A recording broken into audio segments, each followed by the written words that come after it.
A lot said there by Jerry Jones. Nick, you've been banging on this drum all morning. Should the Cowboys move on from Jason Garrett? Yes, and the more I think about it, I don't think they should wait till this offseason.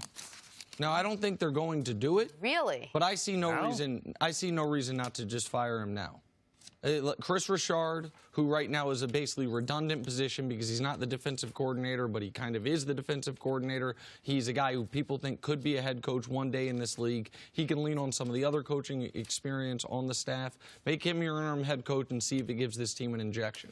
Because you know you're moving on from Jason Garrett after this year, and you know the Cowboys, as presently constituted, cannot go at least a round further than they did in last year's postseason, which is what this year was all about. So at this point, you need, one of the reasons you mentioned with Philly, maybe they'll bring in Antonio Brown. Like, the teams, there aren't a lot of cards you can play at this point to make you different than you've been through 12 weeks of an NFL season. Firing your head coach, Mike. And it's a last resort, I get it. And there's not a lot of instances, as I've said before, of interim head coach leads team on playoff run. I understand that. But because of the division that you're in, you still have the playoffs in front of you. I believe Jerry Jones already made his decision. I believe Jerry Jones, Bart, knows he's not renewing Jason Garrett's contract after this season.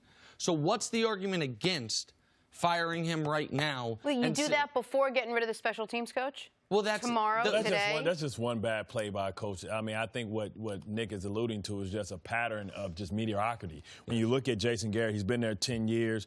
He's only won, he's only won, 3 playoff games out of his 5, but he's only got a team there that we've thought has had one of the best rosters. He's not a guy that's elevating the talent around him. He's a guy that, just kind of stabilized the water. He's not good, not bad. He keep the team about 500. And that's not what you pay him for. So usually when you look at it, like I used to always look at Tampa Bay, and when they got rid of Dungy, they brought a guy with an edge and Gruden, and he got the W, got him over the hump. They need somebody that can get them over the hump, because the fact that they can't beat a team above 500 is alarming to me. The fact that they can't go out and win games, the 50-50 games. We want to anoint Dak and say that he's a guy that should be the highest paid quarterback in the league.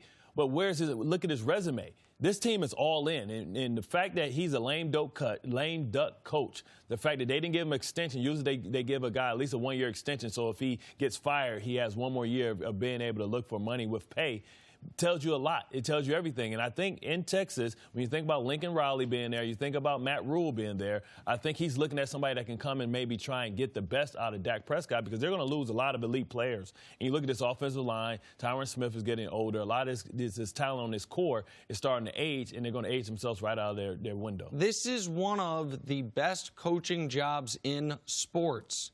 You have an owner that will spend as much money as they are allowed to. You have the best facilities in the world. You are on television more than any other team. I know all NFL teams are on television every week, but you're on national television big spot. more than any other team. You have the biggest fan base.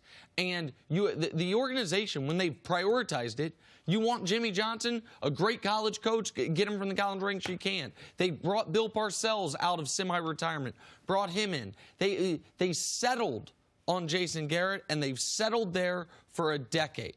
And so I just want to know the argument against moving on from him now. What is it? That they'll underachieve more?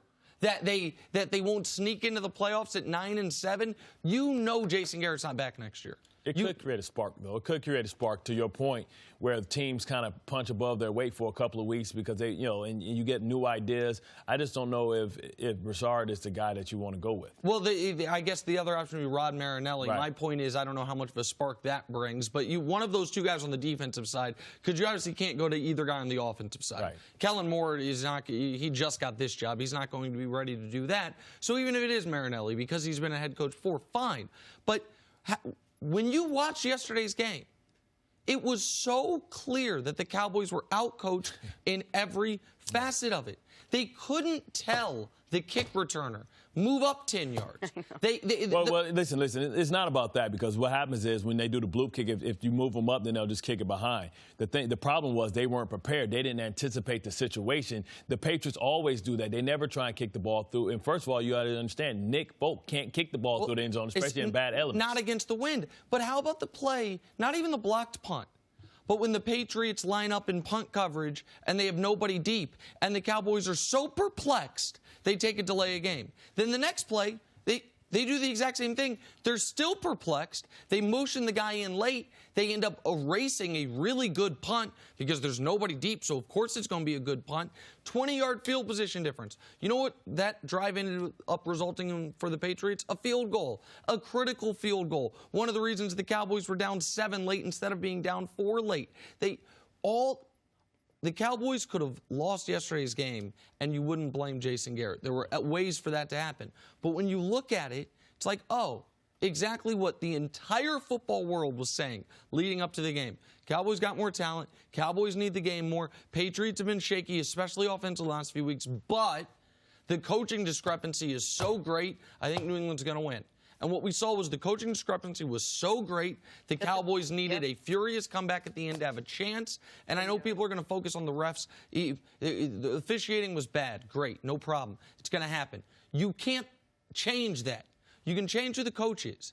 And if you know, I think Jerry Jones, when he gave that press conference, Bart, that was him in real time realizing, I'm moving on from my coach. Yeah. So the question is, why delay until the end of the year? If I'm Jason Garrett, I'm going to make the case that maybe I should take over the offense so I can get more creative. I know we gave Kellen Moore a lot of credit, but the fact that he couldn't find a way to get his best player, Amari Cooper, the ball and only get him 2 targets could suggest that he can be the fall guy. And then listen, if it's going to be you or me, it's going to be you. And I'm going to make sure if I'm going to go out, I'm going to go out on my shield and go out calling the plays and going down how I want to go down.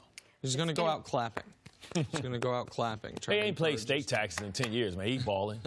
Thanks for watching. Subscribe here to get the latest from the show. Also, be sure to check out more of the best clips from First Things First, or go watch a few segments from our other shows on FS1.